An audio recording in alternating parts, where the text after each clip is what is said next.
UPSC वैकल्पिक विषयों की सूची में इलेक्ट्रॉनिकल इंजीनियर पाठ्यक्रम सहित 48 विषय शामिल हैं, जिनमें से उम्मीदवारों की बुनियादी अवधारणाओं की समझ और साथ ही ज्ञान के अनुप्रयोग पर इसे केंद्रित किया गया है। इस विषय में शामिल विषय एनालॉग और digital electronics, power system, micro processor आदि से संबंधित है। तो अगर आप भी इलेक्ट्रॉनिक इंजीनियरिंग को अपने सिविल सेवा की मुख्य परीक्षा में वैकल्पिक विषय के रूप में लेने की सोच रहे हैं, तो क्या हो सकता है इसका सिलेबस और आप किस प्रकार इसकी तैयारी कर सकते हैं, आइए जानते हैं आज की इस वीडियो में। तो नमस्कार, मैं कृतिका आप सभी का स्वागत करती हूं प्रभात एग्जाम की यूट्यूब चैनल पर। यह एक ऐसा प्लेटफॉर्म है जो आपको मिलती है सभी कॉम्पिटिटिव एग्जाम्स के बारे में महत्वपूर्ण जानकारियां, जो आपको किसी भी एग्जाम में सफल होने में मदद कर सकती है। अगर आप हमारे यूट्यूब चैनल पर पहली बार आए हैं तो हमारे चैनल को लाइक और सब्सक्राइब जरूर करें और हमारी वीडियोस को सबसे पहले देखने के लिए बेल आइकन जरूर दबाएं। तो चलिए शुरुआत करते हैं आज की इस वीडियो की। उम्मीदवारों को आईएएस परीक्षा में एक वैकल्पिक विषय के रूप में इलेक्ट्रॉनिकल इंजीनियरिंग का चयन करना चाहिए, जब उनकी इस विषय में गहरी रुचि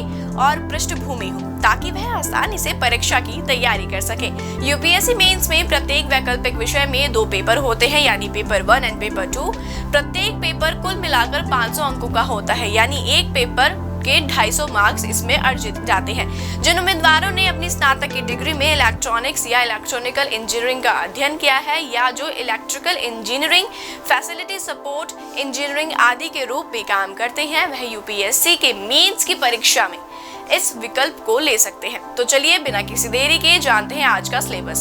तो दोस्तों, जैसा आपको स्क्रीन पर दिख रहा है, मैं आपको बताऊंगी आज इलेक्ट्रिकल इंजीनियरिंग ऑप्शनल पेपर 1 के सिलेबस के बारे में। यानी अगर आप यूपीएससी के एग्ज़ाम में इलेक्ट्रिकल इंजीनियरिंग को अपने ऑप्शनल पेपर के रूप में चुनते हैं तो उसका सिलेबस क्या हो सकता है। तो जैसा आपको स्क्रीन पर दिख रहा है, पेपर 1 में सबसे पहले जो हमारा इंपॉर्टेंट टॉपिक आता है वो है सर्किट यानी थ्योरी, जिसमें आपसे सर्किट कंपोनेंट के साथ network graphs, KCL, KVL, circuit analysis methods, nodal analysis, mesh analysis, basic network theorems and applications में transient analysis, RL, RC and RLC circuits की जो चीज़ें हैं वो आपसे एग्जाम में पूछी जाती हैं। साथ ही जो अगली चीज़ आती है वो है हमारी सिग्नल्स एंड सिस्टम्स, जिसमें हमारी representation of continuous time and discrete time signals and system के साथ ही Fourier transform, Laplace transform, Z transform, transfer functions के जो क्वेश्चंस हैं वो आपसे एग्जाम में पूछे जाते हैं। मैं आपको एक और चीज़ बता दूं दोस्त, हमारा जो ये सिलेबस है वो आपको अगर चाहिए, अगर आपको पीडीएफ फॉर्म में लेना चाहते हैं तो दोस्तों आपको जो उसका एग्ज़ाम का जो जल्दी से हमारे टेलीग्राम पेज को ज़रूर फॉलो करें, क्योंकि आपको वहाँ पर एक लिंक प्रोवाइड करवाया जाएगा जो आपको काफ़ी ज़्यादा बेनिफिशियल साबित हो सकता है। तो वो लिंक आपको हमारे डिस्क्रिप्शन बॉक्स में मिल जाएगा। आप वहाँ से उस लिंक को एक्सेस करके जो जितना भी ऑप्शनल सब्जेक्ट्स का सिलेबस है उसकी पीडीएफ को डाउनलोड कर सकते हैं for the future time being. अगला जो हमारी टॉपिक आती है वो है ईएम थ्योरीज, यानी इसमें हमारी ट्रांसमिशन लाइंस क्या होती हैं, ट्रैवलिंग एंड स्टैंडिंग वेव्स क्या होते हैं, इम्पेडेंस मैचिंग क्या होती है और उसी के साथ स्मिथ चार्ट क्या होता है। यह जो चीज़ें हैं वो आपसे पूछी जाती हैं। अगली जो इसमें आती है वो है एनालॉग इलेक्ट्रॉनिक्स, जिसमें दोस्तों आपके कैरेक्टरिस्टिक्स एंड इक्विवेलेंट सर्किट्स के बारे में आपसे पूछा जाता है, एनालिसिस ऑफ एम्पलीफायर्स के बारे में आपसे पूछा जाता है, वहीं criterion for oscillation, single transistor and OPAMP configurations के साथ ही function generator and wave shaping circuits के साथ linear and switching power supplies के बारे में भी आपसे क्वेश्चंस पूछे जाते हैं। तो बेसिकली आजकल देखा जा रहा है कि जो स्टूडेंट है वो अपने यूपीएससी के एग्ज़ाम में सब्जेक्ट को बहुत ही आसानी से लेते हैं, क्योंकि 10th तक तो उन्होंने साइंस में काफ़ी कुछ पढ़ भी रखा होता है, बल्कि देखा जाए तो ये काफ़ी ज़्यादा इंटरेस्टिंग भी हो जाता है क्योंकि इसमें प्रैक्टिकल नॉलेज बहुत ज़्यादा होती है। अगली जो चीज़ इसमें आती है वो है डिजिटल इलेक्ट्रॉनिक्स, यानी इसमें जो एक हमने इलेक्ट्रॉनिक की बात करी और शिक्षा जैसे सब कुछ डिजिटल में बदल रहा है, तो कैसे डिजिटल इलेक्ट्रॉनिक जो है काफ़ी ज़्यादा बेनिफिशियल है, उसके क्या क्या टॉपिक्स आते हैं वो कुछ इस प्रकार से हैं, जैसे बूलियन फंक्शन, इसी के साथ डिजिटल आईसी फैमिलीज़ क्या होती हैं, टाइमर क्या होते हैं, मल्टी वाइब्रेटर्स क्या होते हैं, सैंपल एंड होल्ड सर्किट्स क्या होते हैं, कॉम्परेटर क्या होते हैं, वो सारी जो चीज़ें हैं वो आपसे पूछी जाती हैं। अगली जो इसमें आती है वो है एनर्जी कन्वर्जन, यानी जो हम एनर्जी को कन्वर्ट करते हैं उसके लिए क्या क्या चीज़ें आती हैं, जैसे principles of electromechanical energy conversion में torque and emf in rotating machines के साथ DC machines, principles of operation and analysis, regulation efficiency में 3 phase transformers, 3 phase induction machines and synchronise machines के साथ characters and performance analysis, speed control, ये जो चीज़ें हैं वो आपसे पूछी जाती हैं। अगली जो चीज़ आती है वो है हमारी power electronics and electronic drive, यानी धीरे धीरे करके हम सिलेबस के उस पार्ट में पहुंच जाते हैं जहां पर जो चीज़ें हैं वो थोड़ी बहुत जो है टफ होना, यानी जहाँ पर हम कंफ्यूज हो जाते हैं, वो सारी जो चीज़ें हैं वो आती हैं। तो उसी में जो हमारा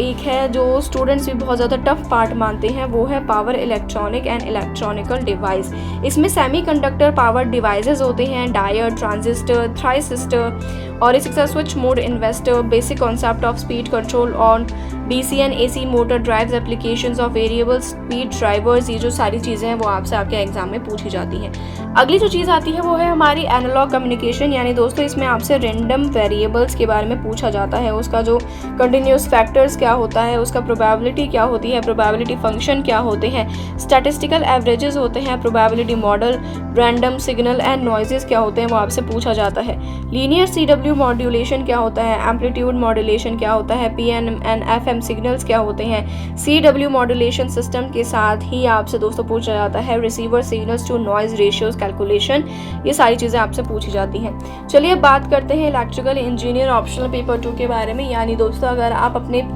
इलेक्ट्रिकल इंजीनियर को ऑप्शन के रूप में चुना है तो उसका पेपर 2 में क्या सिलेबस हो सकता है वह देखते हैं। तो वह कुछ इस प्रकार होता है, जैसे